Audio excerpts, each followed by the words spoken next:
NYSSBA News is supported by the New York Schools Insurance Reciprocal.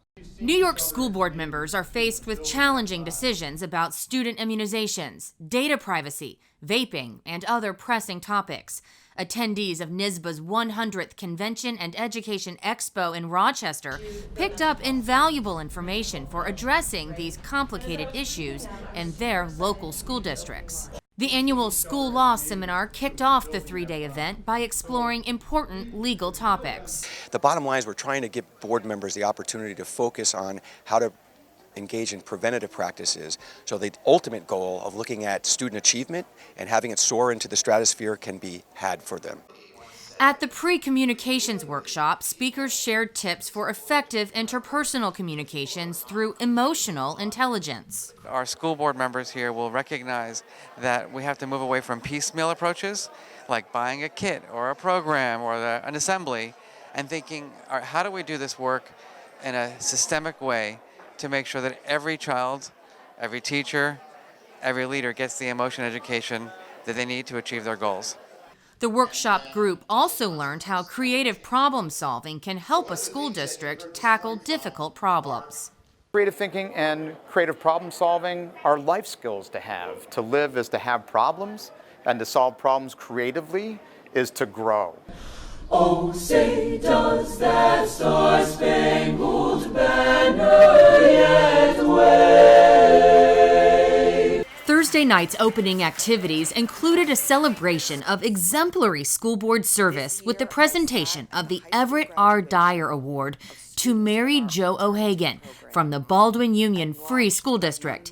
Robert J. Duffy, the president and CEO of the Greater Rochester Chamber of Commerce, presented the keynote speech. I want to thank, and really take time to thank all the school board members here, the New York State School Board Association and the National Associations here, for everybody who's here who serves. And I know that the overwhelming number in New York State are volunteer school board members, which I think is exceptional public service. So just want to thank you for what you do. The festivities included a farewell tribute and President's Award presentation to Executive Director Timothy Kremer, who is retiring at the end of the year after 21 years of service to NYSSBA. Today, I am confident that I am leaving NYSSBA in good hands and in excellent shape. Bill, thank you for the honor of being selected as your President's Award recipient. This is a capstone moment to my 40-year career that has been my true calling.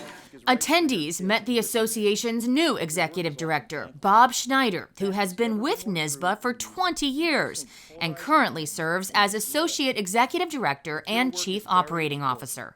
School boards are shining examples of democracy in action, elected directly by the voters in their local community and charged with serving the public good. I believe that this ideal is worth fighting for, and I want you to know that I and this association am committed to preserving and strengthening that ideal. Convention goers attended a variety of education sessions, including a session on the negative effects of vaping. The annual Education Expo was in full swing with hundreds of exhibitors showing off the latest in learning techniques and technology.